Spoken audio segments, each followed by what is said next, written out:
somebody who's playing at an incredibly high level, and that's Jared Goff. And Rich was talking about this on his show today, only the fourth player since 1950 to have 3 straight games with a quarterback rating of 140 or better. 3 guys before, Aaron Rodgers, Roger Staubach, and 1 Kurt Warner in 1999.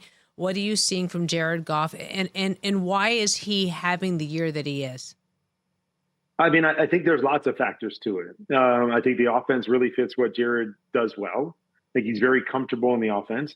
I think he's surrounded by really good weapons that they use very well. And I think Ben Johnson does a great job at building concepts and schemes that have answers for the quarterback.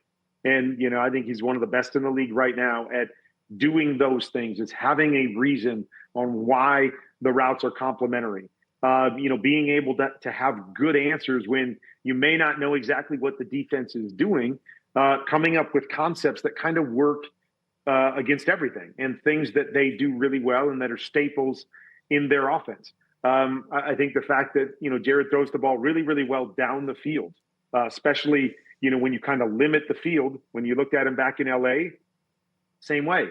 They were run first, play action, attack down the field. He got them to a Super Bowl. You look at what they want to do in Detroit, run the ball first, play action, get the chunk plays down the field. They're playing to Jared Goff's strengths, in that offense. And so, he's a really good quarterback. You guys know I'm a proponent is that we've got, better athletes at the quarterback position now than we've ever seen in the NFL. But very few of them have the ability to be an athlete and also be a quarterback. And those guys are the Josh Allens and Lamar Jacksons and the Patrick Mahomes. Most guys are one or the other. You're either a quarterback, in other words, you're really good at playing inside the pocket and in structure, or you're more athletic, and that's the world that you want to live in. And so when you get to that point, to me, I'm a firm believer that you always take the guy that can play quarterback, the guy that can play in the pocket, that may not be able to run or throw it as far as other guys, but knows how to play the position, plays on schedule, plays on time, knows what he's looking at, and then can throw the football where he needs to throw it. That is Jared Goff. He may not give you anything and be able to elevate and carry your team in certain situations, but as a great complementary piece, and when you're doing the things that he does well, he is one of the best quarterbacks in our league and has been for a long time. And he gets overlooked because he doesn't have some of those athletic traits. But to me, it doesn't matter. He gives his team a chance because of what he can do. I think a couple great examples recently are Andy Dalton and Joe Flacco, right? The young quarterbacks that were drafted high in those situations. And, the offenses struggle, and that might be an understatement. Those offenses struggled.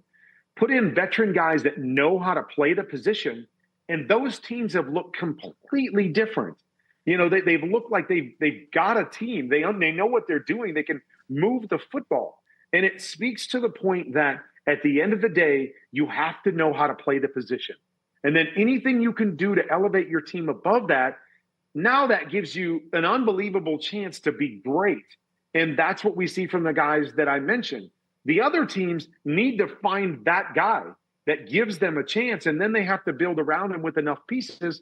That, to me, is the Lions. They have built some great pieces around Jared Goff, whether that's offensive line, run game, the scheme that they have. They're coming along on defense, but they're playing to what Jared Goff does well. And they know that in his wheelhouse, in the pocket, he is always going to give them a chance. And I continue to believe that we can talk all we want about athleticism. That's how you win championships in this business, is you have to be able to do the things in the pocket that you're required to do, and then give us extra if you can give us extra. And, and that to me is where you see the best teams and the teams that have a chance to win championships. It starts there. It starts with playing inside the pocket and then adding whatever you can add to the mix, or, even overcoming it sometimes. Doesn't have to mean you're great inside the pocket yet.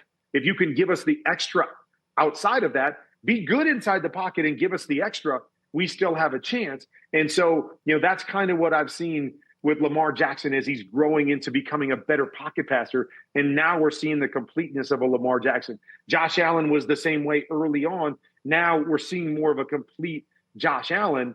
And now we're seeing how special they can be and how they elevate their teams. But to me, it starts with doing the requirements of the job, making the layups, seeing the field, getting the ball to your playmakers, and doing that stuff consistently.